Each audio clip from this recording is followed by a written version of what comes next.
Active voice ही spoken English, past simple past tense का sentence है। सिंपल पास्ट टेंस के स्टेटमेंट में वॉज या वर्ड हेल्पिंग वर्ब लाया जाता है। तो आप और सब्जेक्ट को ऑब्जेक्ट की जगह पर लिखा जाता है और ऑब्जेक्ट को सब्जेक्ट की जगह पर लिखा जाता है।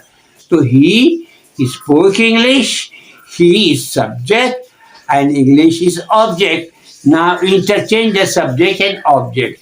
ठीक है, सब्जेक्ट और ऑब्जेक्ट का तबादला करें। यानी कि इंग्लिश अब आप पहले लिखे, English he spoken English, English was spoken by her। ये आज का छोटा सा सबक था, इसको याद रखिएगा।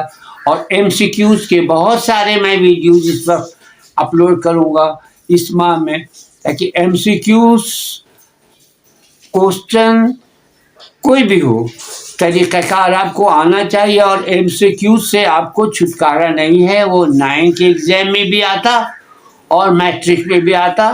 तो 9 और मैट्रिक के बच्चे हमारा चैनल फॉलो करें, यकीनन उनकी सलाहियत में इजाफा होगा और अच्छा नंबर लाएंगे। Okay, bye bye.